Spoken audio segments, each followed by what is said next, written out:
നിങ്ങൾ ഏത് social media platforms എടുത്ത് നോക്കിക്കോ, ഏറ്റവും കൂടുതൽ ഓഡിയൻസും എൻഗേജ് ആവുന്നത് വീഡിയോ സെക്ഷനിലാണ്.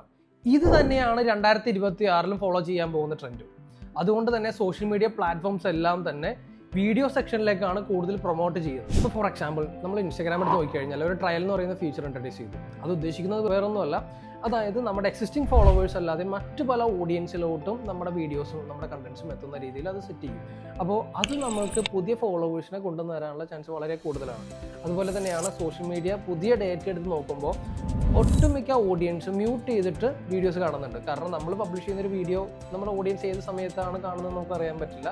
ചിലപ്പോൾ അവർ ഏതെങ്കിലും ട്രാഫിക്കിലോ അല്ലെങ്കിൽ പബ്ലിക്കിലൊക്കെ നിൽക്കുമ്പോഴായിരിക്കും കാണുന്നത്. അപ്പോൾ അവരെ നമുക്ക് അറ്റൻഷൻ കൊണ്ടുവരണം, അവരെയും എൻഗേജ് ചെയ്യിക്കാൻ വേണ്ടിയിട്ട് നമുക്ക് എന്ത് ചെയ്യാം, സബ് ടൈറ്റിൽസും അല്ലെങ്കിൽ ക്യാപ്ഷൻസും നമുക്ക് ഇൻക്ലൂഡ് ചെയ്യാം. പിന്നെ അതുപോലെ തന്നെയാണ് നമ്മളൊരു വീഡിയോ ഒരു ലാംഗ്വേജിൽ ഡെവലപ്പ് ചെയ്യുന്നു, അത് മറ്റു പല ലാംഗ്വേജിലോട്ട് ഓട്ടോ ഡബ് ചെയ്ത് വരുന്നൊരു സിസ്റ്റം കൂടി സോഷ്യൽ മീഡിയ പ്ലാറ്റ്ഫോംസ് നമ്മൾ സപ്പോർട്ട് ചെയ്യുന്നുണ്ട്.